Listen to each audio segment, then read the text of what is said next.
Boa noite a todos e a todas que nos assistem. Meu nome é Camila Marins, eu sou jornalista da FICENGE, Federação Interestadual de Sindicatos de Engenheiros.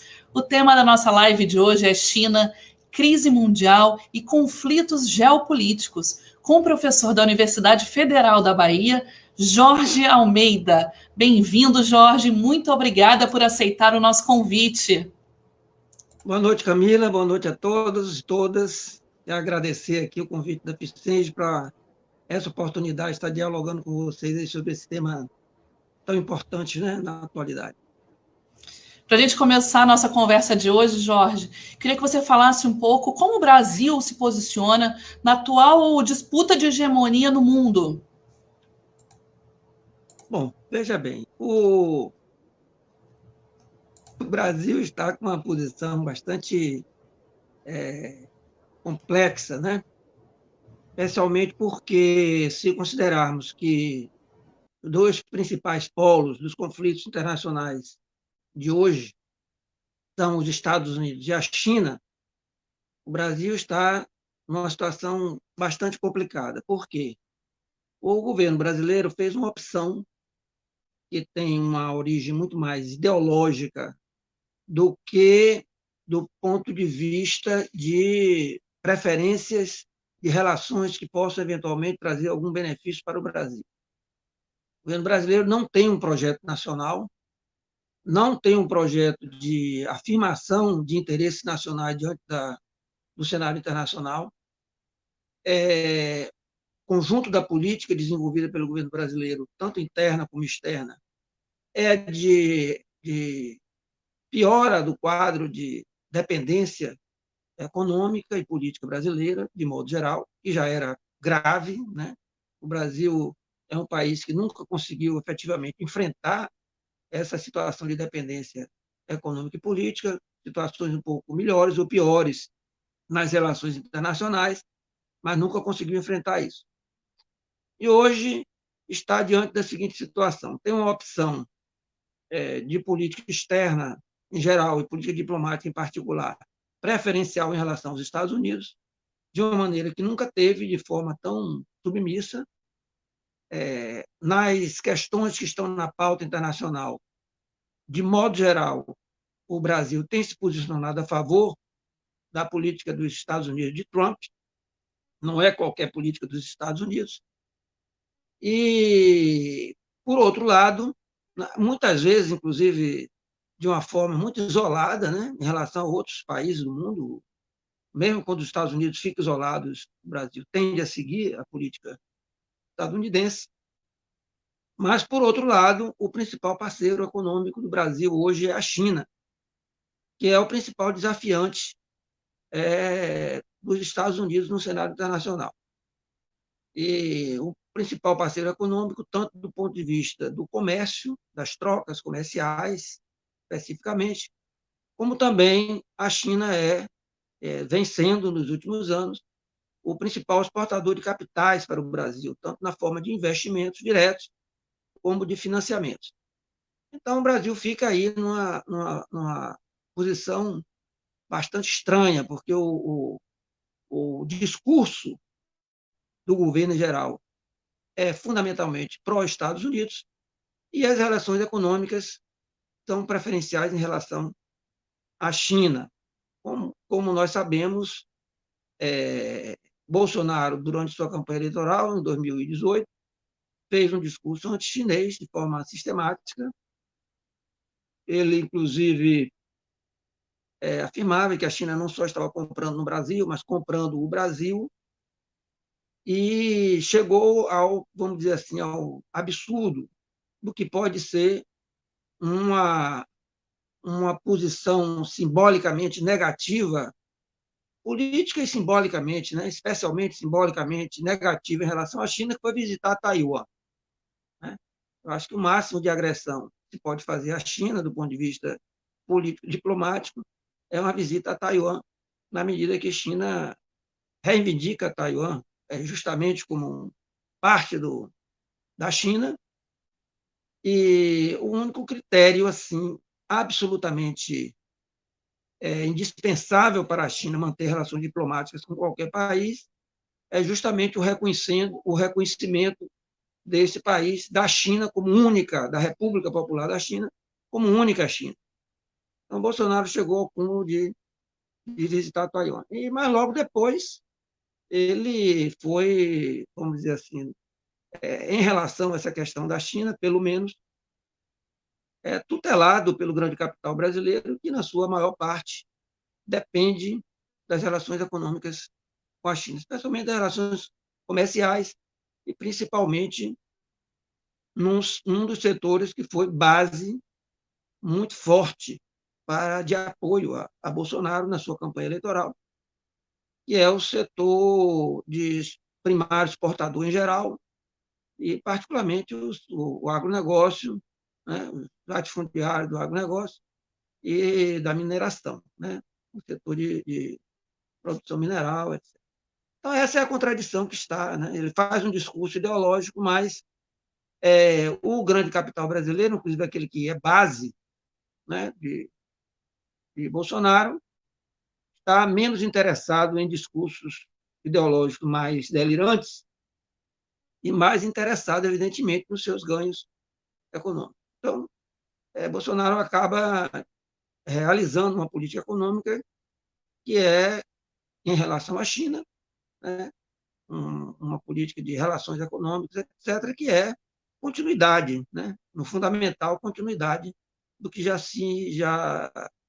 estava sendo desenvolvido antes.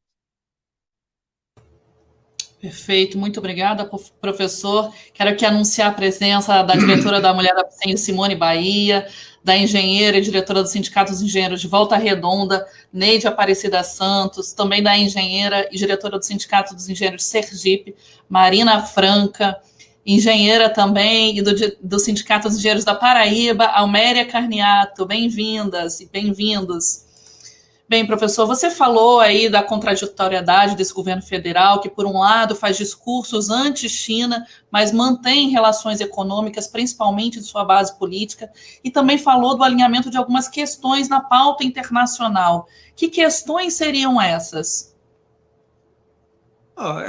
Por exemplo, em relação à questão de Israel, mas todas têm algum grau problemático. Onde a China, onde o Brasil tem tido uma política mais alinhada, efetivamente, em relação aos Estados Unidos, é naqueles aspectos que não trazem prejuízo para a pauta econômica de exportação brasileira e que não trazem prejuízo para a importação de capitais brasileiros. Então, por exemplo, na política em relação à Venezuela, em relação a Cuba, em relação a outros países da América Latina, supostamente à esquerda, alguns nem são efetivamente governos de esquerda, mas naquele sentido bem abrangente, né, que o bolsonarismo usa para caracterizar o que seja esquerda, socialismo, comunismo, etc. Né? Então, nesse aspecto, como regra geral, como eu citei aqui, a política do externa brasileira se alinha de uma forma quase praticamente automática em relação aos Estados Unidos.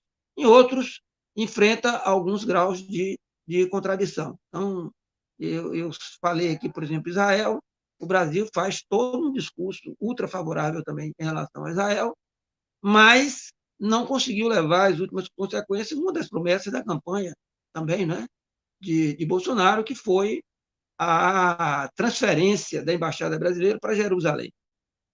Ele prometeu fazer isso antes da campanha, não tirou totalmente da pauta, mas não levou adiante isso, porque pelo mesmo motivo, né, das suas contradições com a relação chinesa, que os países árabes são grandes importadores dos bens da produção do agronegócio, bens primários que o Brasil exporta, e, portanto, houve uma reação forte, né, dos países árabes, inclusive alguns países árabes, que se alinham aos Estados Unidos, né, mas que vê com restrições esse alinhamento com Israel e, principalmente, o problema de Jerusalém, que é considerada também capital, né, uma terra santa para os muçulmanos. Então, nisso aí também, Bolsonaro teve que recuar. E em outras pautas, como a questão climática, né? Aí o Brasil tem seguido a linha dos Estados Unidos, apesar de que aí também vem sofrendo pressões fortes, né, de países europeus, que também têm dificultado, né, o Brasil ir mais adiante, tem pressionado nesse sentido, porque a pauta dos países europeus é diferente da dos Estados Unidos, há uma divergência também significativa neste tema, inclusive empresas e alguns países colocando possibilidade de restrições nas relações econômicas com o Brasil, inclusive naquele acordo que foi feito entre a Europa e o Mercosul, né, de rompimento daquela proposta de acordo que não foi ainda consolidada, porque precisa ser aprovada pelo conjunto dos países da União Europeia, que também, nesse aspecto, há dificuldades para o Brasil colocar em prática, mas, como regra geral, o Brasil segue essa pauta climática mais ligada aos Estados Unidos. Muito obrigada. Anunciar a presença também aqui de Jorge Antônio, Tony Gomes, Silvana Palmeira, que é engenheira, diretora da FICENGE, do Sindicato dos Engenheiros da Bahia também. Muito obrigada. Lembrando que quem quiser pode escrever perguntas aqui nos comentários que a gente faz. E, professor, como que a China se posiciona, você já falou um pouco do Brasil, como se posiciona na relação, na correlação nos países da América Latina? Não, assim como em relação ao Brasil, a China hoje é o principal parceiro econômico na América Latina, né? Tanto nas trocas comerciais, como também como investidor. Nos anos mais recentes, a China tem sido o principal investidor no Brasil, no México, na Argentina e no conjunto dos países, né, que tem uma presença econômica menor. E, além disso, mas a China vinha evitando posicionamentos mais políticos, propriamente políticos. A política externa chinesa, em particular a política diplomática chinesa, é bastante pragmática. A China não coloca nenhum critério político ideológico para manter relações diplomáticas, nem muito menos relações econômicas, nem muito menos limites para investimentos com qualquer país. Contanto que, como eu disse antes, reconheça a República Popular da China como única China. Então, esse é o critério fundamental. Então, a China, em geral, vinha evitando isso, assim como, de alguma maneira, a Rússia também vinha evitando posicionamentos políticos, inclusive em contraposição aos Estados Unidos, à OTAN, à Europa, etc. Né? Não é à toa que, se nós verificarmos, por exemplo, até a invasão do Iraque, teve um certo consentimento da China e da Rússia, a invasão, né, as agressões todas que destruíram praticamente a Líbia, também teve uma omissão, abstenção no Conselho de Segurança da ONU, tanto da China como da Rússia, aceitando de alguma maneira isso. Mas, na medida que, por um lado, né, antes ainda de Trump, os Estados Unidos passaram cada vez mais a assumir uma posição mais agressiva nas áreas mais próximas da Rússia e cada vez mais tensionando as relações econômicas com a China, o que foi piorado depois do governo Trump, principalmente a Rússia, mas também a China, começaram a tomar certos posicionamentos políticos a nível internacional, de uma afirmação que coloca essas questões de ordem propriamente políticas ou geopolíticas ou estratégicas numa pauta de uma forma mais efetiva, né? É por isso, por exemplo, que quando veio, por exemplo, o avanço dos Estados Unidos, né, depois do golpe da extrema-direita na Ucrânia, e a ameaça, com isso, a ameaça sobre as bases, uma base militar russa na Crimeia, e depois a tentativa de invasão da Síria, onde também a Rússia tinha uma base militar, duas únicas bases militares que a Rússia manteve depois do fim da União Soviética fora do território russo, era justamente na Crimeia e na Síria. Então, aí nós tivemos uma mudança da política da Rússia e da China, e porque os dois países, dois estados, fizeram um pacote grande de acordos econômicos, políticos, estratégicos, tecnológicos e militares, né? E que é um elemento muito importante hoje nesse debate todo sobre os conflitos internacionais.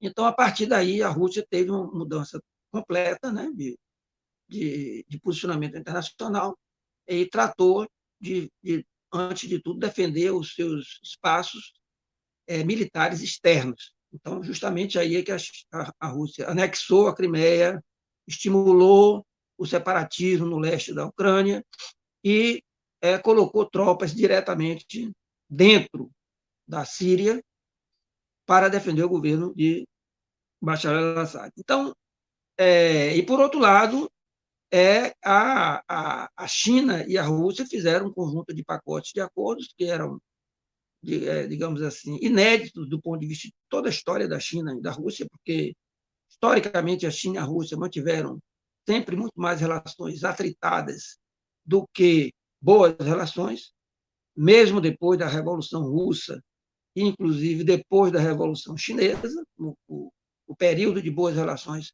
entre a União Soviética e a República Popular da China depois de 1949 foi muito curto, logo depois veio o chamado cisma sino-soviético, e eles mantiveram relações sempre atritadas e agressivas, no mínimo do ponto de vista da retórica, né? Mas também do ponto de vista político, disputas diferentes naquilo que eram as forças comunistas, internacionalmente, a Organização de Libertação Nacional, etc. Então, com isso aí, essa nova situação, houve uma alteração. Na medida que Trump passou a ter uma posição mais agressiva, eles passaram a ter uma posição também mais efetiva de defesa de certos países que estão, né, passaram a estar, ou já estavam, sob bloqueio dos Estados Unidos, como Cuba, ou como no caso da Venezuela. Né? Então, a China hoje é o maior investidor em Cuba, e isso também tem um elemento de ordem política, não é só o interesse econômico, pragmático, porque ela investiria de qualquer jeito, mas na situação atual também vai ter esse aspecto de disputa geopolítica, tanto da Rússia como da China. A China passou a ser o maior investidor na Venezuela, né? E a Rússia, inclusive, em termos de exportação de material bélico, de grande extensão. Então, e também em determinados posicionamentos em relação ao Irã, em relação ao Oriente Médio, de modo geral. Então, houve uma alteração significativa e uma maior presença também do ponto de vista geopolítico, no caso da China, não somente do ponto de vista material. Mas é bom que a gente sempre reafirme que o critério fundamental para as relações da China não é nenhum tipo de proximidade política ideológica, mas sim aquilo que o Estado chinês, as empresas chinesas, sejam estatais, sejam privadas, considerem que seja vantagem econômica, vantagem comercial e vantagem no sentido de investimento e financiamento a esse país, a exportação de capitais para esse país. Muito obrigada, professor. Para quem nos assiste agora, quem entrou na nossa live, o tema de hoje é China, crise mundial e conflitos geopolíticos, com o professor Jorge Almeida, da Universidade Federal da Bahia. Já temos perguntas para você, Jorge. Uma delas, a Marina, que é engenheira agrônoma e do Sindicato dos Engenheiros de Sergipe, pergunta: como o professor avalia a capacidade da China assumir o posto de maior potência econômica mundial no cenário pós-pandemia e quais as consequências políticas de sua influência? Quais as consequências políticas? De sua influência. As coisas ficando como estavam, digamos assim, a tendência era da China ir cada vez mais se aproximando do potencial econômico dos Estados Unidos e da sua superação. A China é hoje a segunda economia do mundo pelos critérios, segundo o PIB do mundo, né? Segundo os critérios do FMI, já é a primeira, se considerarmos os critérios do Banco Mundial, que considera a economia real, né? poder de compra real e não a chamada paridade do poder de compra, e não a sua transposição em dólar. E a China é o maior produtor industrial, a China é o maior exportador do mundo. Então, esses são alguns elementos fundamentais para considerar esse potencial. A China ainda tem uma desvantagem tecnológica, mas vem avançando significativamente, que mais cresce. Hoje, a maioria das patentes registradas no mundo já são chinesas, a maioria dos artigos científicos publicados no mundo tem origem na China. Os investimentos chineses privados, e tanto privados como estatais, e privados de empresas chinesas, também de empresas estrangeiras dentro da China, progressivamente maior do que aquele que está presente nos Estados Unidos. A China é vanguarda numa tecnologia de ponta central na disputa que está colocada hoje, que é o 5G, né? Quem tem a melhor tecnologia de 5G em termos técnicos, melhor qualidade e também melhor preço é a China. Então, a China vinha com essa tendência. Vamos dizer que, como regra geral, a política chinesa é uma política de moderação nas relações internacionais. Ela aposta nesse seu potencial de superar, inclusive os Estados Unidos, se aproximar e de superar, vem há muitos anos apostando nisso. Por isso, a China não aposta em crises, em conflitos maiores, e por isso não teria menor sentido, por exemplo, todo esse discurso de que a China criou o vírus, o coronavírus, para poder destruir o capitalismo e a potencial econômico dos Estados Unidos. Não tem sentido, porque, pela lógica chinesa, quanto menos onda, melhor. Quanto menos crise, melhor. Inclusive porque o capitalismo chinês é um capitalismo totalmente integrado do ponto de vista internacional e não tem como se desenvolver e sobreviver e se desenvolver se não for integrado com o capitalismo internacional. A China continua sendo um grande importador de capitais e um grande exportador de capitais. Ao mesmo tempo que ela avança como exportador de capitais, quer manter uma importação de capitais. E a China avançou nesse sentido na lógica de todo país que se desenvolveu como potência econômica interna, que é ir para fora, né? A exteriorização do seu capital, seja nas relações comerciais, seja na exportação de capitais pela forma de investimentos e financiamento. Então, sob esse aspecto, na minha avaliação, a China é um país capitalista, é um capitalismo com as características chinesas, né? Os chineses dizem que são um socialismo com as características chinesas. Eu diria que é um capitalismo diferente do que é o capitalismo na maioria dos países ocidentais, porque tem um peso grande do Estado, é um capitalismo de Estado, com forte presença do Estado. A China privatizou maciçamente suas empresas pequenas, médias e grandes, mas manteve uma estrutura estatal, uma estrutura de empresas estatais em setores estratégicos, né, da indústria de base e também nos bancos.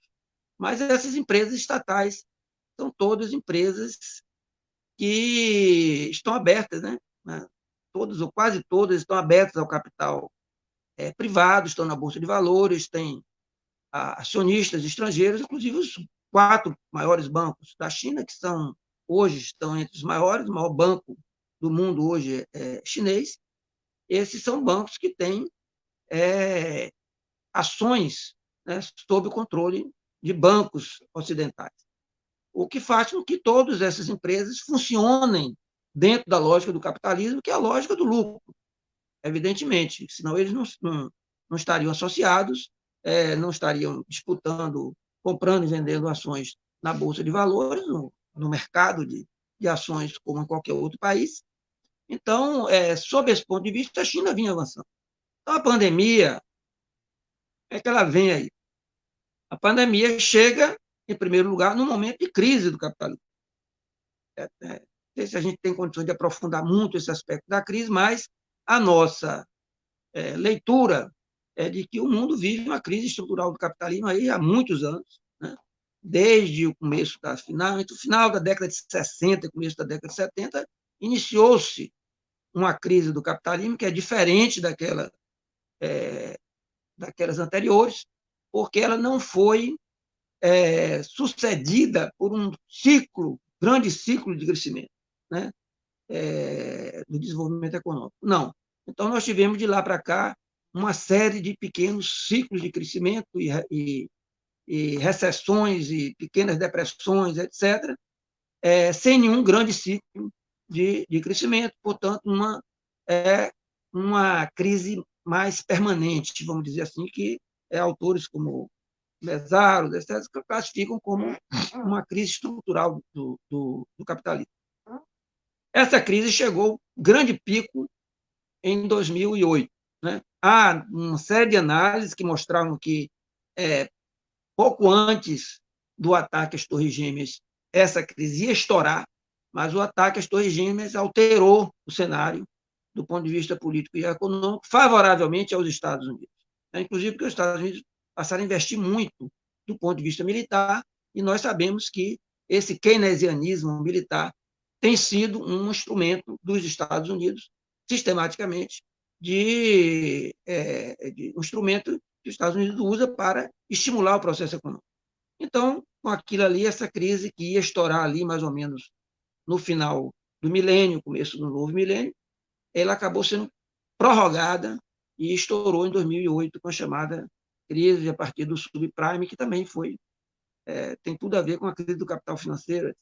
Então, nós tivemos, e há um dos elementos-chave para a tentativa, esse esforço de superar a crise, que se iniciou no começo da década de 70, foi a financiarização, um radical processo de financiarização da economia, o que colocou, na verdade, quer dizer, que enfrentou a crise de uma maneira mais imediata, mas criou, do ponto de vista de médio e longo prazo, maiores dificuldades e um risco das crises serem cada vez mais abrangentes e profundas. E foi o que aconteceu em 2008.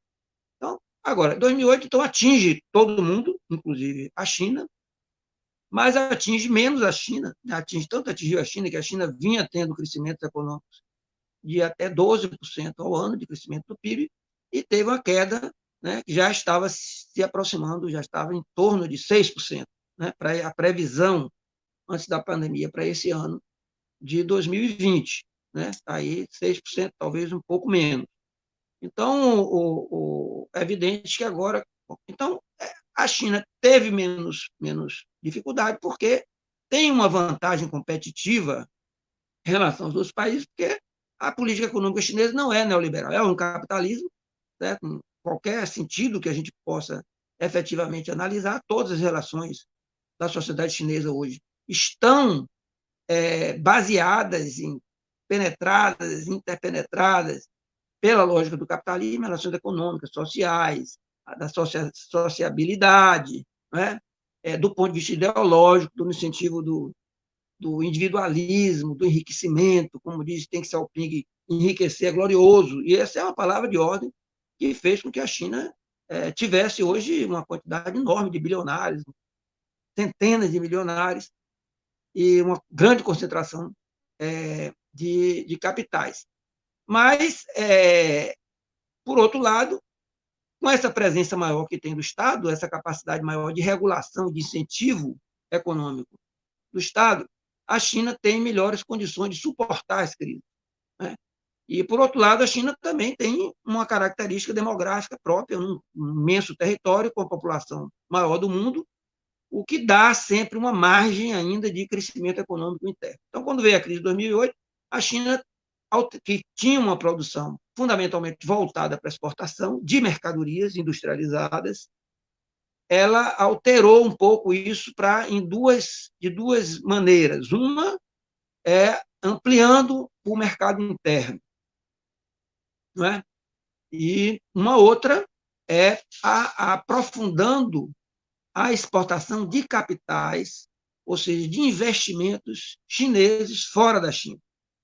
Então, foram essas duas esses dois elementos que foram colocados. Na situação que nós estamos, então, quando vem a crise aí da pandemia, nós já estávamos nas vésperas de um novo pico da crise, que é a crise chamada crise de 2008, que já era um pico de uma crise estrutural de longo prazo. Essa crise de 2008 não se resolveu, né? Todo ano a gente via dizer na mídia internacional, os bancos de fomento internacional, de controle agora vai, a crise está sendo superada, finalmente os Estados Unidos vai ter um crescimento. Um ano, dois, depois as coisas voltavam à situação de crise. Então, todas as análises que já existiam, já estavam presentes do ponto de vista empírico em 2019, já apontavam que em 2020 a crise ia piorar.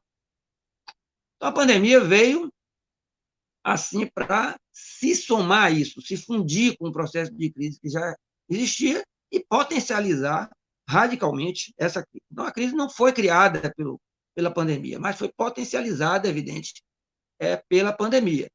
Como sair daí? Aí, veja bem, o que a China foi quem primeiro identificou a presença do vírus e que enfrentou mais rapidamente, de uma forma muito dura, radical, né?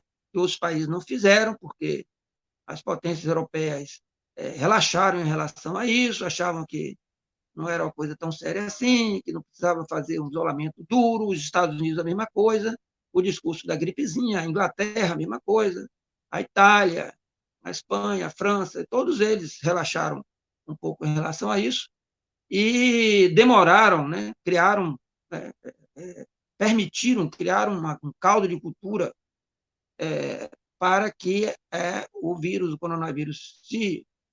coronavírus avançasse, né, profundamente, e quando eles começaram a tomar forma de controle mais duras, a coisa já tinha chegado a uma situação bastante grave. E a China enfrentou mais rapidamente, endureceu isso, teve prejuízos econômicos muito pesados no início, mas foi também a primeira que começa a avançar e a superar isso. Tanto que, agora, não significa que a China tenha condições de resolver a sua crise sem que se resolva a crise mundial, porque, quando eu falei aqui antes, a economia chinesa ela está totalmente entrelaçada com a economia internacional. A China não tem interesse em crise internacional, ela tem interesse também que se resolva a situação econômica dos outros países, inclusive dos seus principais parceiros, que são os países asiáticos, e especialmente os Estados Unidos, né? Então, a China precisa disso. E precisa disso, inclusive, como espaço de investimento de ampliação, porque a China só vai ter condições de enfrentar a sua crise exportando capitais, né? Porque as empresas chinesas estão num certo limite de capacidade ociosa de produção por falta de mercado para suas mercadorias. Então, há capital sobrando na China. Esse capital tem que ser exportado. Essa é a lógica do imperialismo, já diziam os autores primeiros que fizeram estudo do desenvolvimento do capitalismo monopolista no final do século XIX e começo do século XX, especialmente Lênin, Vladimir Lenin, que definia o conceito de imperialismo como uma fase mais avançada, superior do capitalismo, e uma dessas características era justamente a necessidade das empresas se tornarem cada vez maiores, empresas de tipo monopolistas, uma tendência de monopolização da economia, que é mais próxima a um processo de oligopolização e de acordos entre essas grandes empresas, e a necessidade dessas empresas, justamente por esse processo de monopolização, precisar se estender para fora, né? E a China está fazendo isso. De uma maneira diferente que os Estados Unidos e as potências europeias fizeram no final do século XIX e XX, porque isso aí acabou gerando muito conflito, inclusive militar, entre os países, a Primeira Guerra Mundial, a Segunda Guerra Mundial, tudo isso de uma maneira diferente, mas é a lógica do capitalismo. A lógica do capitalismo é essa, é a monopolização e a extensão, né, do ponto de vista internacional. Então, é isso que a China está fazendo, e ela precisa fazer isso. Os dados que o FMI apresentou essa semana, inclusive, eles mostram essas duas faces. Primeiro, a China vai ter uma queda do seu PIB, mas ainda vai ter um crescimentozinho pequeno, que é 1%. Mas diante de outros países que estão tendo 10% de queda, mais de 10%, 5%, 4%, 3%, etc., certo? Você tem um crescimento de 1% e uma expectativa de que em 2021 tem um crescimento de 8%, ou até mais de 8%, isso recuperando, né, porque não é a normalidade, vai ter esse crescimento de 8%. Todos os países, a tendência de todos os países é que eles, em 2021, tenham um crescimento maior do que eles tinham antes, para recuperar uma parte dessa depressão agora de 2020. Então, a China vai sair aí com uma vantagem positiva de PIB, somando 2020 e 2021, de uma média de 4,5% por ano, que acaba sendo muito próximo daquela tendência que eu falei aqui, né, da China cair para 6%, ou um pouco menos de 6%, aí entre 2020 e 2021. Vai cair para uma média de 4,5%, né? Mas considerando que os outros vão ter uma queda muito maior, a diferença, né, entre a China e os outros europeus, o Japão e os Estados Unidos, vai diminuir mais rapidamente, especialmente em relação aos Estados Unidos, vai diminuir rapidamente. Então, esse assim, o panorama do ponto de vista econômico. É claro que nós estamos falando isso desconsiderando, digamos assim, abstraindo certas medidas políticas que os Estados Unidos possam tomar, que a Europa possa tomar, etc. Mas não está fácil para eles, porque também a economia desse país está totalmente entremeadas, né? As economias estão entremeadas do ponto de vista internacional, e é muito difícil romper isso. Então, mesmo as políticas protecionistas dos Estados Unidos, da Grã-Bretanha, né? Do Reino Unido, com o Brexit, etc., com outras distensões que podem ocorrer na Europa, né? A situação da Europa está mais complicada, com a crise, essa unidade da Europa está em maior risco hoje. Então, apesar de tudo isso, a tendência realmente da China acelerar uma aproximação, né, em relação ao que é o potencial econômico dos Estados Unidos. Bom, Ok, parar muito por aqui para que obrigada, a gente possa professor. ir vendo as outras questões. Temos mais questões. Antes eu vou anunciar aqui a presença do engenheiro Luiz Fiorotti, do Sindicato dos Engenheiros do Espírito Santo.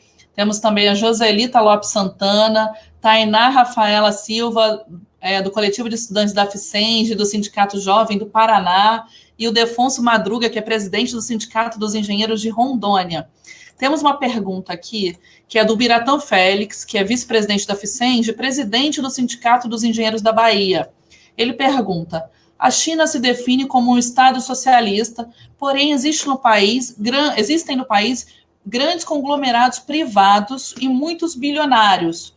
Este setor não estaria disposto a desafiar a autoridade do Partido Comunista Chinês com o objetivo de romper o controle do Estado das atividades privadas? Boa noite, Bira. Como é que está você? Tudo bem? Estou aqui para a gente se encontrar aqui nessa live, né? Um abraço forte para você, assim como também todos os companheiros e companheiras aí da FICENGE, dos diversos sindicatos de engenheiros que estão presentes, assim como os demais presentes aqui. Especialmente para você. Quando acabar isso aí, a gente vai ter que marcar uma cervejinha aí para bater um papo, né? Mas veja, de fato, né, a China se diz socialista, se afirma como um socialismo de características chinesas, que tem várias variantes, né, da maneira de afirmar: socialismo da nova era, socialismo de mercado, socialismo com mercado. Vários nomes foram dados à China nesse período. Mas o fato é que, desde o final da década de 70, quando o maoísmo e outras correntes mais à esquerda do que o maoísmo dentro do Partido Comunista Chinês foram derrotadas depois da morte de Mao Tse-tung, os setores mais à direita, mais pró-mercado, que tinha como principal líder o Deng Xiaoping, assumiram a direção do partido em aliança com os setores do centro e progressivamente foram controlando a direção, né?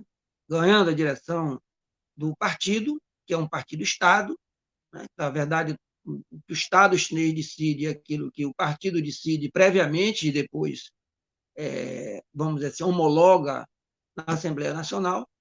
Então, de fato, a China criou com isso, né? Aí, na época, nós temos duas frases marcantes do Deng Xiaoping. Uma é que não importa a cor do gato, tanto que ele casse ratos, né? Ou seja, não importa se vamos ter capitalismo ou não capitalismo, mas nós precisamos fazer a China crescer. E a outra que é enriquecer é glorioso, né? Que é o estímulo, efetivamente, a um processo de enriquecimento e de acumulação de capital. Então, isso é o que foi ocorrendo, né? E lá para cá nós tivemos diversos momentos de processo de privatização de empresas. Então, o processo de privatização da vida econômica chinesa se dá de várias formas ao mesmo tempo, né? Todas institucionais e todas dirigidas pelo Estado. O Estado praticamente criou uma burguesia, no sentido rigoroso do termo, grandes proprietários dos meios de produção, que acumulam riqueza explorando a força de trabalho dos trabalhadores para produzir valor e mais valor, e se apropriar desse valor, certo? E transformá-lo em lucro. Essa é a lógica do capital, e foi isso que a China fez e que o Estado chinês fez ao promover isso. Então, a burguesia chinesa foi praticamente criada pelo Partido Comunista Chinês. E no final da década de 70, praticamente não existia burguesia na China. Mesmo quando a Revolução ocorreu, a vitória da Revolução em 49, chegou ao fim com a conquista do Exército Popular de Libertação, conquistou Pequim, a burguesia nacional chinesa já era muito limitada, né? Não tinha um peso econômico importante, quase nenhum. A burguesia comercial tinha um peso maior, mas a burguesia comercial foi considerada, desde o começo, como inimiga fundamental do processo revolucionário, né? Os revolucionários chineses tinham três grandes inimigos: o imperialismo, né, exterior, especialmente na época dos Estados Unidos, da Inglaterra, etc., os latifúndios, né, os latifundiários, e aquilo que eles chamavam de burguesia compradora, que era a grande burguesia comerciante, inclusive aquela que fazia comércio exterior. Então, esse foi o objetivo inicial da Revolução, foi acabar com o latifúndio, acabar com a burguesia compradora. A burguesia, os mais ricos, de modo geral, fugiram da China, saíram da China. Uma parte foi para Taiwan, outra foi para outros países ali da diáspora chinesa, Malásia, Hong Kong, Singapura, Macau, né? Então, eles foram por ali, investiram seus capitais nesses países, se enriqueceram, acumularam capitais. E quando vem... e a Revolução avançou no sentido de estatização da economia, de socialização e coletivização da propriedade, uma reforma agrária grande no campo, com um processo de coletivização, de cooperativização, de formação de comunas no campo, ou seja, uma produção, mesmo com a posse individual da terra, de uma forma coletiva. Tudo isso foi desenvolvendo a China, com várias crises nesse processo, porque teve teve um rompimento com a União Soviética, que deixou a China num isolamento muito grande, né, porque já enfrentava os países capitalistas tradicionais. Com o rompimento da União Soviética, ficou num grande isolamento, tentou chamar grande salto à frente, que foi mais ambicioso do que as condições objetivas dos chineses fazerem isso, e trouxe muitos problemas do ponto de vista, inclusive, da subsistência material do povo, fome, etc. Depois veio a Revolução Cultural. Tudo isso, tanto o grande salto à frente como a Revolução Cultural, iam no sentido de socialização da vida econômica, social, política e etc., ou seja, no sentido de transição ao socialismo. E a partir do final da década de 70 tem uma inversão disso. Quando vai ocorrer essa inversão, praticamente não existe burguesia mais na China. Existiam pequenos proprietários, né, ou poceiros, na verdade, no campo, porque a terra foi estatizada, foi nacionalizada, e os camponeses tinham direito à posse e o uso da terra, né, mas não a sua propriedade. Bom, então, com as reformas que foram realizadas a partir na década de 70, nós temos, na verdade, a criação de uma burguesia na China e da importação da burguesia chinesa que tinha saído antes, né? Aquela que tinha saído com a diáspora depois de 49.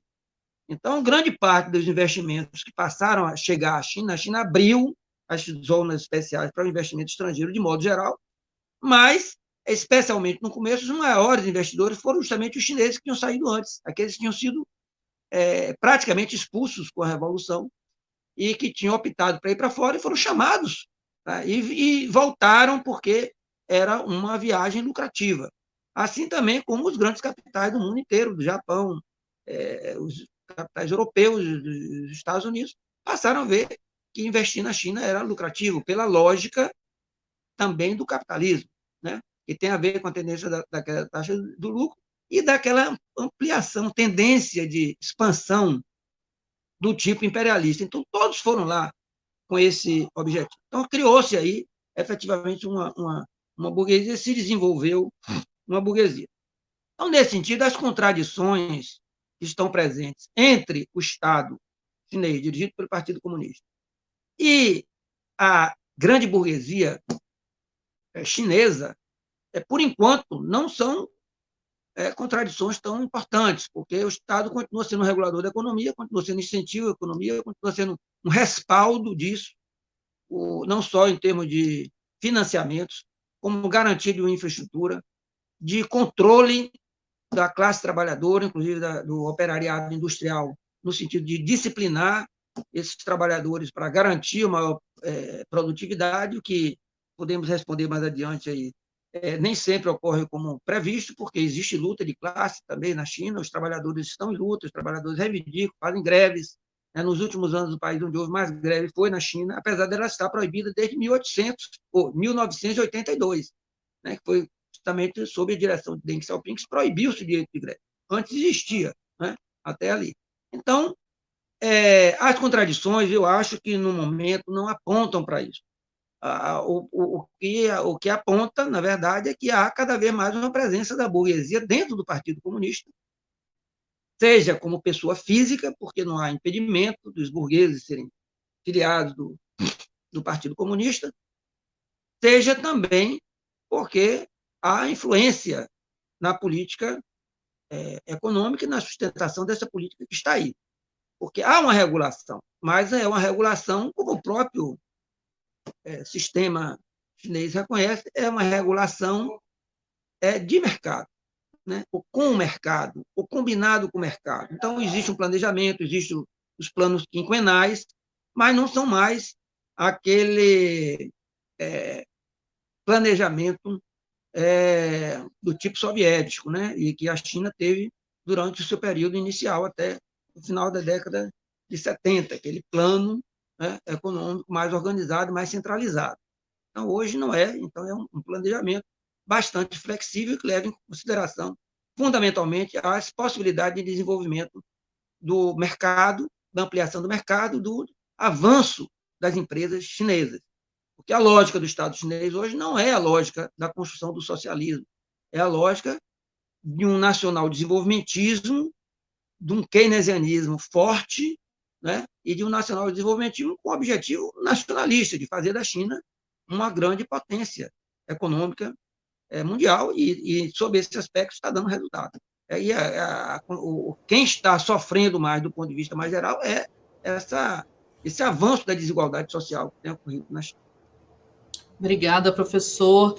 Lembrando que esta é uma live da Federação Interestadual de Sindicatos de Engenheiros, a FICENG. Quem quiser pode acessar o nosso site www.ficeng.org.br, curtir a nossa página no Facebook e também no Instagram, @FICENGFederação.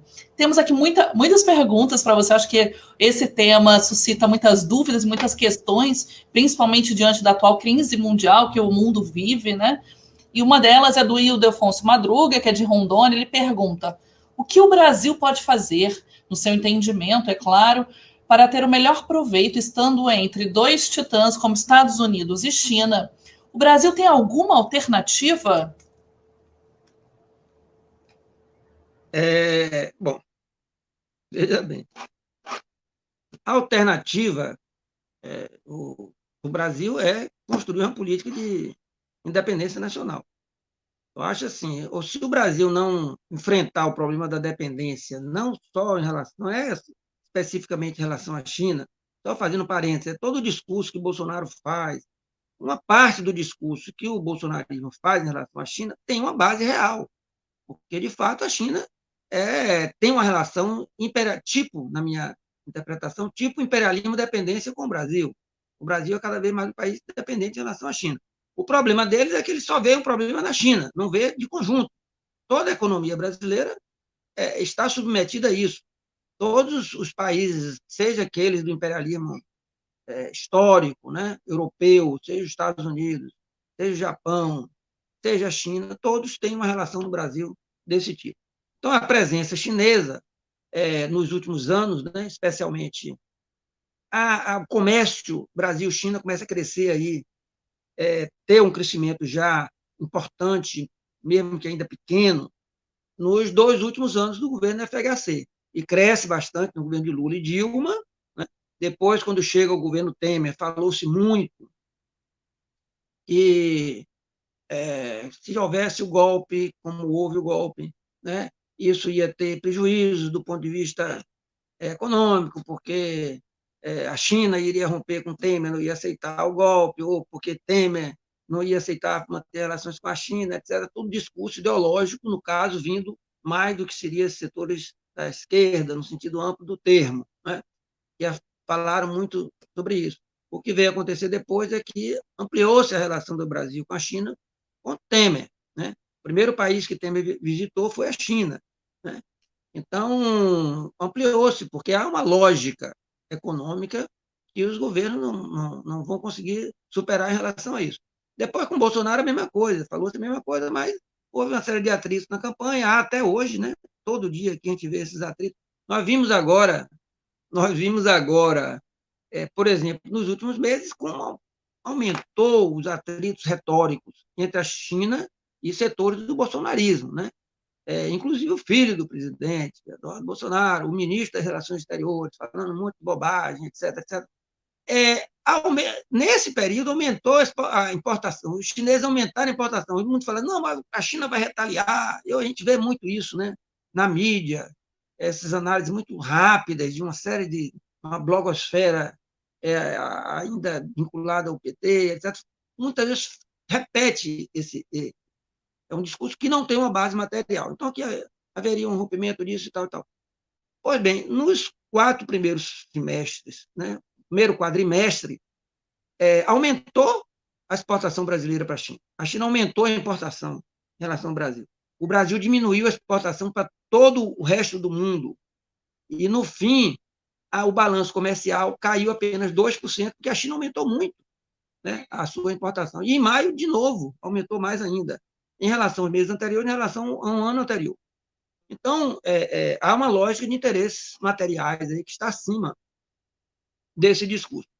A única maneira de enfrentar isso seria o Brasil ter um governo, certo? Com uma política de independência nacional, né? De rompimento com essa situação, né? Que pudesse efetivamente projetar uma política econômica nacional, que, na situação do capitalismo internacional de hoje, não é possível de ser feita, já diziam os autores da teoria marxista da dependência, lá no final da década de 60, né? Marini, Rui Mauro Marini, Vânia Mambia, Teotônio de Santos, já colocavam um elemento que é o que a realidade demonstrou. Não basta nem basta industrializar o país, porque o Brasil está sendo desindustrializado. O problema não é só industrializar, porque houve todo um processo de industrialização também na década de 60, inclusive em plena ditadura, o Brasil se industrializou de uma forma bastante rápida, mas mantendo uma dependência econômica. Né? E de lá para cá piorou mais ainda. Né? Cada governo, cada governo, depois do fim da ditadura, com Sarney, Collor, Fernando Henrique, Lula, Dilma, Temer, Bolsonaro, vai aumentando essa desnacionalização da economia, essa privatização da economia, essa desindustrialização, desindustrialização, desnacionalização e desestatização. Né? Então, é o que vem ocorrendo. Sem enfrentar isso, não tem saída. Né? Um país, evidentemente, pode jogar com as contradições internacionais, e obter certas vantagens em determinadas circunstâncias. Mas só tem condições de fazer isso se tiver um projeto efetivamente nacional de rompimento e de superação dessa situação. Eu diria que foi o que a China fez lá em 49, quando conquistaram o poder político, botaram as empresas estrangeiras todas para fora, acabaram com o latifúndio, fizeram a reforma agrária, iniciaram o processo de construção e industrialização próprio, criaram o seu grande banco, que na época era um só, né? E depois, quando a China passa a absorver o capital externo, vai fazer isso já alterando a sua linha de construção, de transição para o socialismo, mais de uma linha de retransição ao capitalismo, né? A um capitalismo que, na prática, a China nunca teve de uma forma tão luminosa como tem hoje, né? Então, a China fez isso lá. Então, ninguém vai fazer isso. Nenhum outro país que queira realmente se tornar independente vai conseguir fazer isso sem romper com esse laço de dependência econômica. Então, é evidente, fora disso, você pode ter políticas melhores ou piores, mas sempre dentro da dependência. Você pode dizer que no governo Lula e Dilma foi menos pior do que hoje, mas aumentou a dependência. A penetração do capital chinês no Brasil durante o governo Lula e Dilma foi uma diversificação da dependência, não foi a superação da dependência. E mesmo essa penetração não foi utilizada no sentido de armar uma economia brasileira para superar isso. Ao contrário, o Brasil aceitou a presença, tanto as relações comerciais, que foi o quê? Vender produtos primários, como desde a colônia, certo? E importar mercadorias industrializadas. E depois passar a importar capitais. Isso não vai levar à superação e à saída nossa dessa profunda dependência que o Brasil está mergulhado. Muito obrigada, professor. Temos aqui uma pergunta da engenheira Simone Bahia, que é coordenadora do Coletivo de Mulheres da FICENG e diretora da Mulher da Federação, que é a seguinte: o governo chinês tem uma política de conteúdo local, ou seja, produção tecnológica em território chinês. E, para isso, precisa se associar a uma empresa local. Esse modelo seria uma via para o Brasil pós-pandemia? Eu acho que a necessidade de produção tecnológica é pós-pandemia e é em qualquer situação. Sem isso, realmente não tem saída. Faz parte do que eu disse antes. Um dos elementos chaves é isso, é reindustrializar e construção de uma tecnologia própria. Tem de ponta. Certo? Não é somente criar um mercado interno para ampliar a venda de produtos de consumo popular, etc. É criar realmente um setor de ponta. Tem que reforçar isso e, para isso, tem que enfrentar os outros. Tem que ter uma política realmente de enfrentamento da situação. Tem que criar política protecionista. A China hoje é o país que é o grande defensor da globalização. Os Estados Unidos virou um país protecionista, a Inglaterra, né, o Reino Unido, protecionismo, até o Japão está começando a tomar algumas medidas protecionistas agora. Todos esses países, antes de se tornarem potências, foram protecionistas. A Inglaterra se tornou uma grande potência depois de proteger a sua indústria. Os Estados Unidos se tornou grande depois de proteger a sua indústria, inclusive contra a Inglaterra. O Japão fez isso. A Coreia do Sul fez isso também, né? Todos eles fizeram, em alguma medida, isso. E reforçaram certos setores da sua economia que deram prioridade para disputar em termos de ponta do ponto de vista internacional, porque as economias estão totalmente entrelaçadas, né? Disputar do ponto de vista internacional. Então, isso aí, sem produção tecnológica, mas isso aí, essa produção tecnológica tem que estar articulada com esse conjunto, tem que ter um projeto nacional que faça isso. Com um agravante do ponto de vista no Brasil, que é assim, a classe dominante brasileira, a burguesia brasileira, os latifundiários anteriores, né, e os grandes capitalistas do agronegócio de hoje, o latifúndio moderno de hoje, né, mas o setor industrial, os grandes comerciantes, o setor de serviços brasileiro, não tem vontade política de construir um projeto nacional. Eles preferem garantir os seus lucros de forma submissa ao que é o interesse do capital internacional. Então, existe uma associação.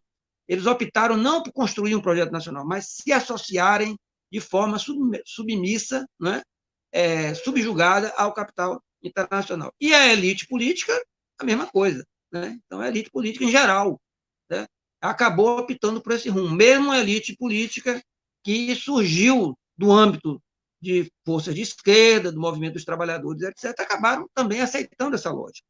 Então, assim, sem ter uma direção política, como diz Gramsci, né?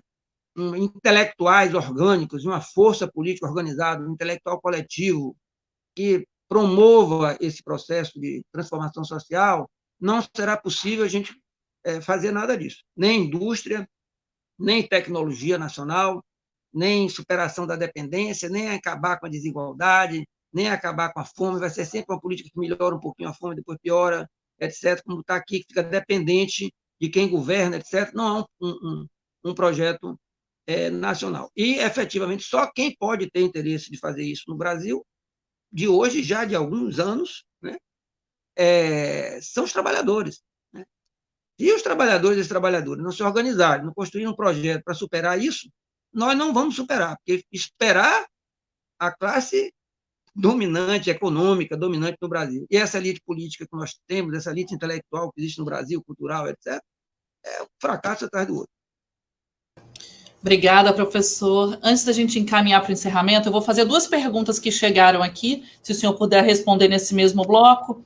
A primeira é do Jorge Antônio, que pergunta o seguinte: como a eleição americana poderá reordenar a geopolítica e as relações entre Estados Unidos e China, visto que existem indícios de que os chineses prefeririam Trump ao invés de Biden, porque Biden poderia priorizar agendas desinteressantes a Pequim. A outra pergunta seria de Orrer Afonso: esse conflito territorial entre a China e a Índia poderia afetar os BRICS? E tem aqui, chegou uma terceira pergunta, não sei se vai ser possível nesse mesmo bloco, que é do Paulo Bobac. Existe o risco de uma primavera chinesa para desestabilizar o governo chinês, como fizeram no Brasil?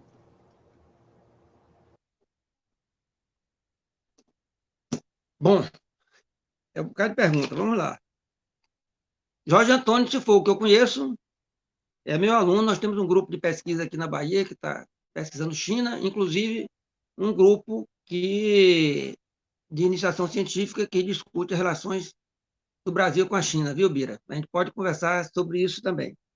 E se for o Jorge Antônio que eu conheço, deve ser esse nosso colega aqui de pesquisa. Bom,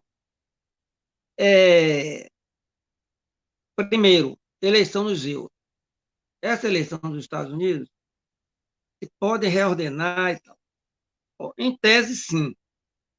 Veja bem, o problema dos Estados Unidos, os problemas da China com os Estados Unidos já vinham se desenvolvendo antes de Trump. Trump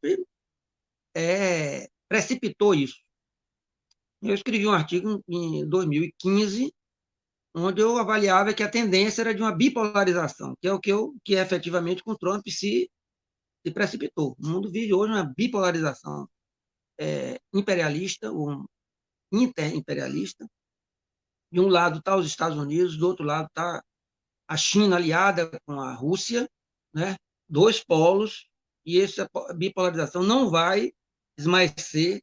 Nós temos características de uma guerra fria, né, presentes hoje no mundo, e sendo que antes de Trump, a gente até, quando fazia essa análise, tinha uma bipolarização, de um lado os Estados Unidos com a Europa, do outro lado a China com a Rússia.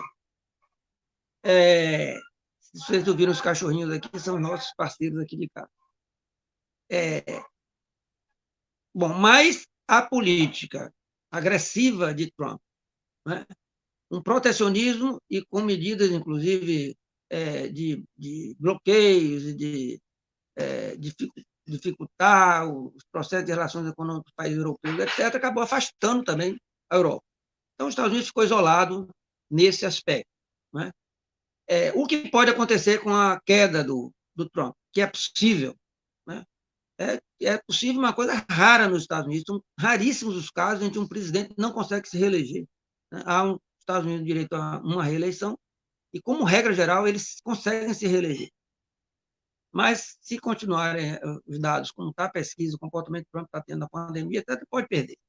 O que pode acontecer, por um lado, é isso, é a política do Biden ser de uma certa reaproximação dos Estados Unidos com antigos aliados, né, moderando as contradições entre eles, e melhorando as condições de uma disputa com a China. Estão me ouvindo? Deu um congelamento aqui na minha imagem. Estamos te ouvindo, sim. Está ouvindo bem? Sim, estou me ouvindo, estou ouvindo. Tá, porque a minha imagem congelou aqui. Então, o que pode acontecer, então, com a derrota de Trump é uma recomposição nesse sentido aí, né? Essa é uma possibilidade. Por outro lado, se isso acontecer, isso aí, do ponto de vista de blocos, né, reforçar um bloco onde os Estados Unidos possa retomar uma liderança do capitalismo ocidental. Por outro lado, isso pode, eventualmente, diminuir essas tensões protecionistas do ponto de vista internacional e que pode melhorar para a China. E a China, como eu disse, é o campeão da defesa hoje da globalização. A China fez seu protecionismo, avançou o suficiente e hoje não precisa disso, ela está confiando no taco, como se diz, né? No vulgo, né? Confiando nas próprias forças e na capacidade de fazer essa disputa. Então, o que pode acontecer, evidentemente, eu diria assim, grosso modo, o que pode acontecer é isso. Mas eu acredito que dificilmente isso vai impedir que essa diminuição tendencial da diferença entre a China e os Estados Unidos, do ponto de vista da produção econômica, vai diminuir. Nós temos ainda outro elemento, que é a superação do ponto de vista tecnológico, é superar o peso do capital financeiro com base nos Estados Unidos, e ainda temos a questão militar, né? Mas, do ponto de vista da produção econômica, eu acho que se aproxima cada vez mais essa possibilidade dos Estados Unidos, da China superar os Estados Unidos. Em que medida esses conflitos podem prejudicar os BRICS? Os BRICS sofrem vários problemas, né? Tem um dos problemas graves que estão colocados hoje é que a relação entre a China e a Índia, essas relações pioraram, inclusive com um conflito que nós vimos aí alguns dias atrás de fronteira, onde houve algumas escaramuças, né? Na fronteira, por uma disputa de fronteira que é histórica, vem de antes da Revolução Chinesa, antes da independência da Índia, toda uma área, a China e a Índia têm uma fronteira de mais de 3.000 quilômetros, certo? Onde vários pontos existem disputas, entre eles fazem acordos, o conflito não foi pior, porque na região que eles têm, tem um acordo que as tropas que estão perto da fronteira não podem usar armas. Então, eles se jogaram pedras uns nos outros, etc. Então, porque o acordo entre eles é que as tropas que estão realmente na área de disputa de fronteira não podem estar armadas. Então, esse é um problema que ocorre ali, né? A relação dos BRICS, né, no caso da China com a Rússia, as relações se aprofundaram em termos de aproximação, há uma complementariedade muito grande. Hoje, do ponto de vista econômico, a China importando, a Rússia exportando os bens primários, gás e petróleo principalmente, para a China exportando mercadorias industrializadas, há também a exportação de capitais e de tecnologia chinesa para a Rússia. Por outro lado, a China importa tecnologia aeroespacial e bélica da Rússia, e eles têm uma série de acordos econômicos, militares, etc. Isso fecha a retaguarda, porque a fronteira também da China com a Rússia é enorme, eles mantêm uma retaguarda em calma, certo? E propõem um avanço, e os acordos estão muito mais progressivos, e aí tem a rota chamada nova rota da seda, que cruza a China, a Mongólia, a Rússia toda, né? E vai sair, depois na Polônia, vai sair na Alemanha, né? E tem a outra rota que vem pelo sul da China, passa pelo Paquistão e vai para os países do Oriente Médio, até chegar também no Mediterrâneo, e tem a outra via marítima, né? Que vai para entrar pelo Mar do Sul da China até o Mar Vermelho e o Canal do Suez também para entrar no Mediterrâneo. Então, esses são os principais. E a partir daí um conjunto de entrelaços, etc. Então, Rússia e China estão muito vinculados a isso. A Índia também, né? Tem um papel importante, mas com esses atritos, porque a Índia está crescendo também muito economicamente, mas não tem um projeto mais permanente, forte, como é o da China, não tem condições de competir com a China, E há muitas contradições dentro da própria Índia de frações econômicas e políticas diferentes de como se relacionar com a China. Então, a relação é mais instável, né? Mais instável. Então, esses são os três mais importantes dos BRICS, especialmente agora com o governo Bolsonaro, que o Brasil continua lá nos BRICS. Né? Inclusive, agora o novo presidente do Banco dos BRICS era uma figura que estava no segundo escalão do Ministério da Economia do Paulo Guedes. Né? Ele está lá, ele agora, o Banco dos BRICS tem a sede em Pequim, o primeiro, no acordo que foi feito na fundação, o primeiro presidente era indiano, e agora entrou um brasileiro aí do campo bolsonarista, né? Que está lá. Mas o Brasil sempre foi, na minha opinião, os BRICS nunca foi a salvação da lavoura no Brasil, porque o Brasil sempre teve uma posição submissa, né? Inferior dentro dos BRICS, uma relação de imperialismo e dependência dentro. Então, a China é uma grande potência econômica, a Rússia é uma grande potência militar, muito equilibrada em relação aos Estados Unidos, juntando a China com a Rússia, dá o equilíbrio forte do ponto de vista militar com os Estados Unidos, e a Índia vem com a potência econômica emergente, que vai ultrapassar muitas outras e pode se transformar na terceiro PIB do mundo. Né? E depois vem o Brasil e a África do Sul.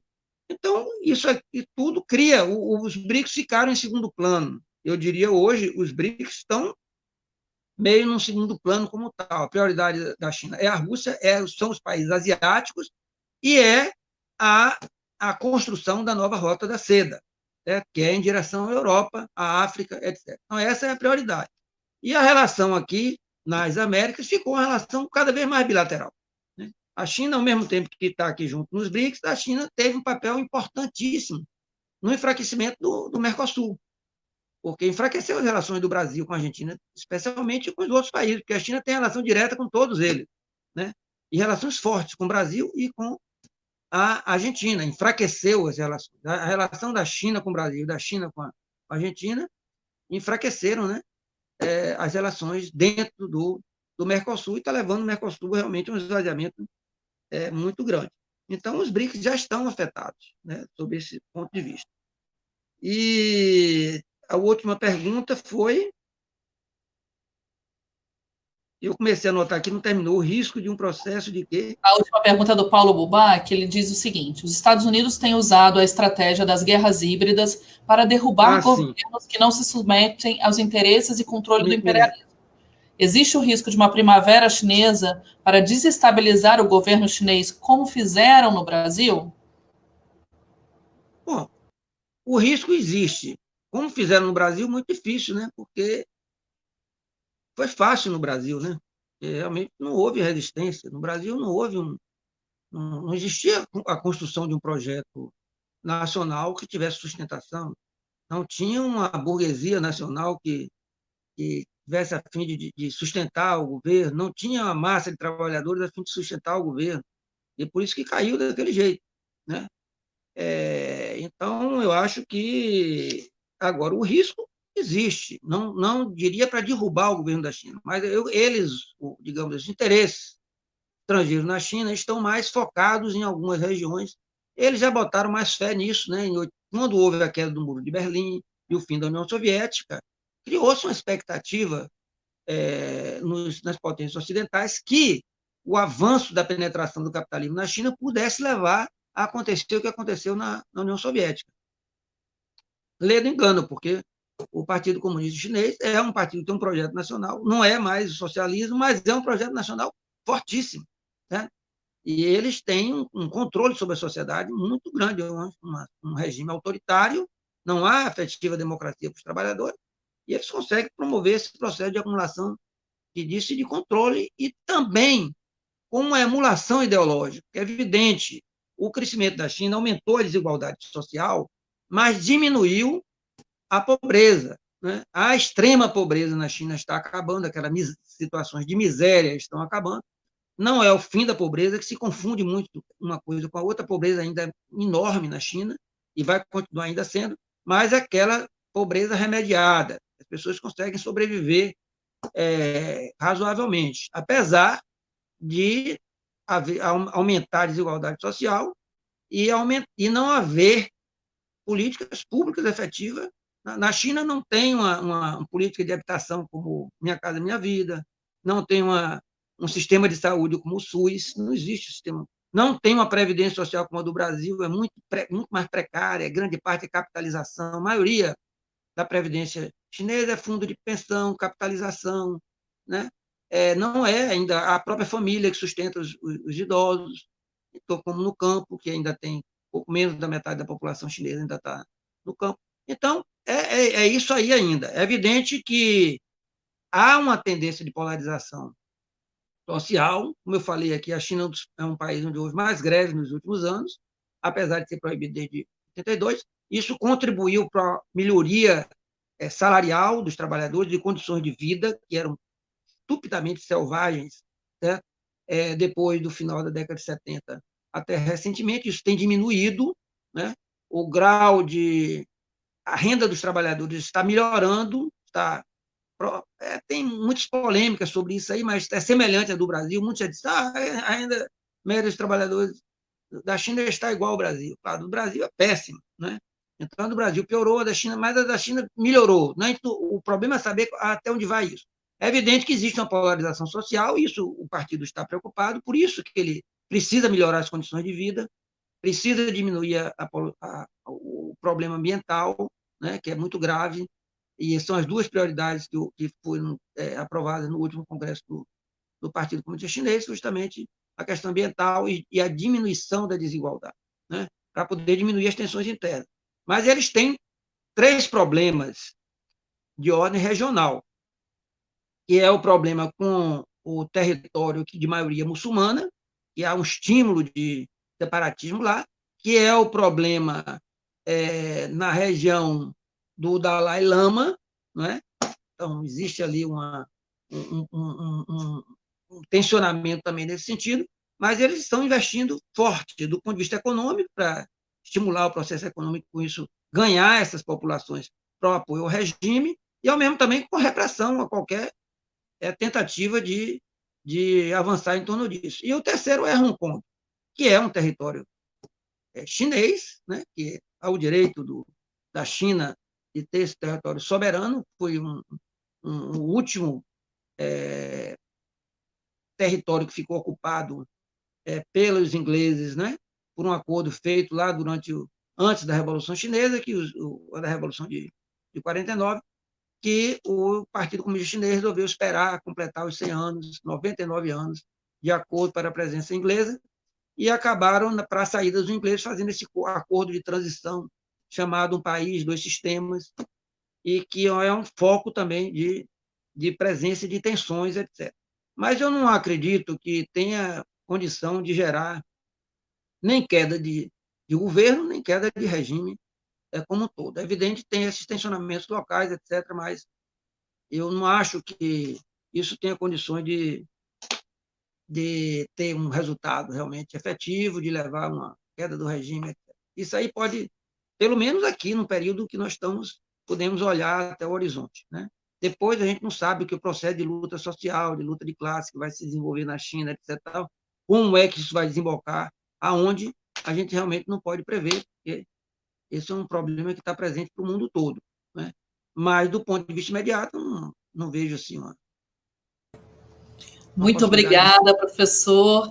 Lembrando que essa é uma live organizada pela FICENG, Federação Interestadual de Sindicato de Engenheiro. Já caminhamos para o encerramento da nossa transmissão, convidando a todos para entrarem no nosso site www.ficenge.org.br e também curtirem as nossas páginas no Facebook e no Instagram. Muito obrigada à participação de todas as pessoas que nos enviaram perguntas, comentários, aos engenheiros e engenheiras, aos sindicatos filiados à FICENG que participaram aqui hoje com a nossa live, e principalmente muito obrigada a você, professor Jorge Almeida, com a sua contribuição, e queria passar para suas considerações finais para a gente dar encerramento a essa transmissão, por favor. Não, eu só queria agradecer, então, para encerrar, a oportunidade de estar aqui com vocês, rever, inclusive, alguns amigos, outros aí e outras foram citadas, aí Simone, o próprio Bira, que eu falei, Jorge, outros que que estiveram aqui nos prestigiando nessa discussão, e nós estamos aí. Eu tenho só uma sugestão de leitura que eu acho importante, quem quiser, que eu acho assim, de produzido no Brasil, que vocês quiserem conhecer um pouco do processo chinês, né? Não imediatamente recente, que é um livro publicado em final de 2018, uma produção um pouco mais anterior, que é esse livro aqui, ó, Estado e Capital na China, de Renildo Souza, que é professor aqui da UFBA, de Economia da UFBA e do Programa de Pós-Graduação em Relações Internacionais. Eu indico fortemente, é um livro publicado pela Edufba, que é a editora da UFBA, e pode ser adquirido pela internet, certo? Acho que aqui é possível você ter uma visão abrangente aí da situação chinesa numa perspectiva crítica, porque isso é evidente, tem muita isso que eu falei aqui, é uma maneira de entender a China. Nós temos uma leitura, em primeiro lugar, tem a leitura do liberalismo internacional, que considera que a China continua um país comunista, socialista, o Estado controla tudo, etc., etc. A crítica vem por aí, ou da direita, como aqui no Brasil ocorre, tem essa leitura. Tem uma leitura do próprio liberalismo, que considera que a China não é comunista, não é socialista, é um capitalismo de mercado, mas ainda muito controlado pelo Estado, então faz pressões para que se libere mais isso, e a tendência tem havido uma tendência de maior liberalização, então essa é uma segunda leitura. E a esquerda tem também duas, pelo menos três leituras. Uma que é aquela que adere enfaticamente à China, acha que a China agora vai, esse é o caminho do socialismo, aqui está o processo de transição, realmente é o socialismo com características chinesas. Isso está presente em algumas leituras de autores e alguns setores da esquerda no Brasil, né? Uma segunda perspectiva, que é a China ainda é o socialismo, muitos problemas com presença do capital, colocando em risco, etc., mas ainda é o socialismo e tal. E a outra, uma leitura crítica à esquerda, que é essa que eu acabei apresentando aqui para vocês. A nossa leitura é que a China é um país capitalista e que, do ponto de vista internacional, mantém uma relação de imperialismo, dependência com os países dependentes. Ou seja, ela não ajuda o desenvolvimento da periferia, ela ajuda da mesma maneira que os europeus, os Estados Unidos, os japoneses já ajudaram, ou seja, investimento de capital para promover um certo desenvolvimento, na medida que cria, como fizeram aqui os Estados Unidos. Os ingleses investiram nas ferrovias, nos portos, etc., aqui no Brasil, no começo do século XX, final do século XIX, começo do século XX, depois os Estados Unidos fizeram, etc., o Japão, todos eles investem, promovem uma certa industrialização, etc., mas não no sentido de uma independência econômica. Então, é capitalismo interno e é uma relação de imperialismo e independência em relação à periferia, inclusive o Brasil. Nós precisamos, efetivamente, ter uma leitura crítica sobre tudo isso, e para entender o conflito internacional, que é um conflito interimperialista, o que tem aí, como se diz no popular, guerra de cachorro grande, né? Briga de cachorro grande, numa disputa, e que, se nós ficarmos somente olhando para escolher um lado, esse ou aquele, etc., a gente não vai sair dessa situação de dependência nunca. Nós precisamos realmente construir uma nova perspectiva, e essa tem que ser feita a partir dos trabalhadores. Não é fácil acreditar nisso numa situação tão difícil como a que nós estamos vivendo, uma situação de uma resistência dura em relação ao avanço do grande capital em geral, da direita, do neofascismo, como nós temos aqui o nosso presidente, que cabeça o neofascismo hoje no Brasil.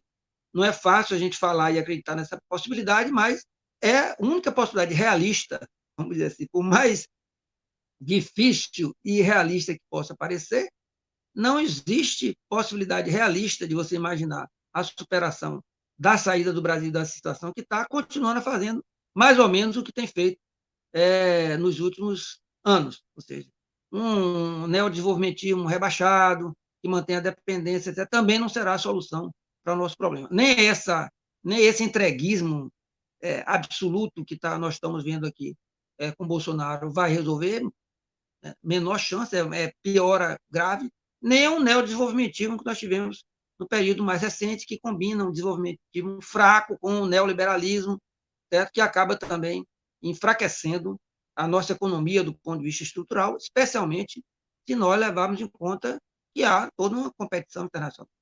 Então, é isso aí. Mais uma vez, muito obrigado mesmo pela oportunidade de estar aqui conversando com vocês. Muito obrigada, professor. Foi uma honra ter a sua participação aqui na nossa live. As nossas lives acontecem todas terça-feira, às 18h30, no Facebook ou no Instagram da Ficenge. Acompanhe as nossas redes sociais. Muito obrigada a participação de todos e até a próxima.